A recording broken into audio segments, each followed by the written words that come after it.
sometimes, especially when you first get on tour, there's a lot of what's the word? A lot of people are trying to pull you in one way or the other. A lot of coaches, a lot of people on the lane, a lot of people trying to sign you to this club deal, that club deal. But I say you do know Question about Luke's putter. Luke plays a 33-inch putter. And again, I was saying that most people are playing putters that are too long. Luke, go ahead and get set up. The things you'll notice when Luke sets up here that are so important is that he bent forward from the hips. So he tilted forward. His arms hang directly beneath his shoulder. If Luke takes his right hand and just lets it hang right now, see how it's in line with the putter? That's really important. His weight's on the balls of his feet, so he really tipped forwards over the ball. So when we just let his arms naturally hang with a little bit of bend, this came out to be 33 inches.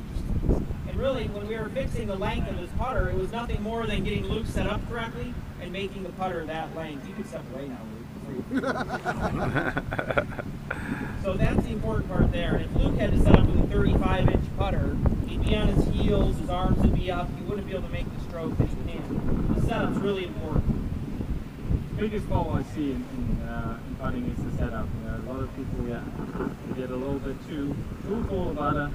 It gets them a little bit too much this way.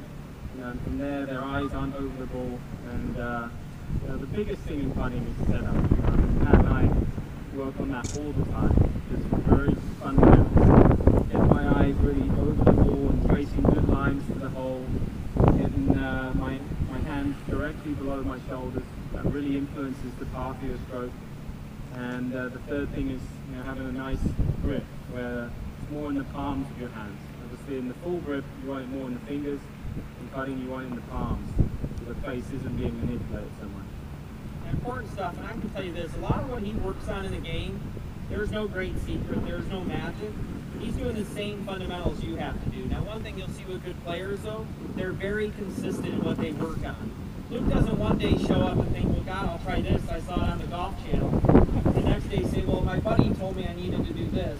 Luke knows what he's working on. It's a simple set of fundamentals, and he works on it every day. Nothing special about my equipment either. The clubs that I play, the clubs that you can go buy in a store, just the same. I don't have any special grinds. Same locks and lies. It's all very standard stuff. So. All right, let's see if you can make a putt. What kind of reads you get here? We'll go left to right. I think it's going to move.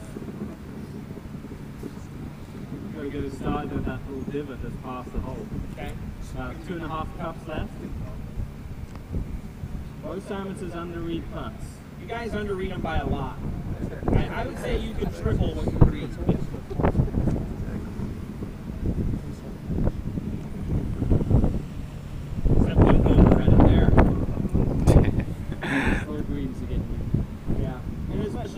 We all know the faster the greens, the more the ball breaks. The slower the greens, the less it breaks. Oh! I'll give you one more try. Third time lucky.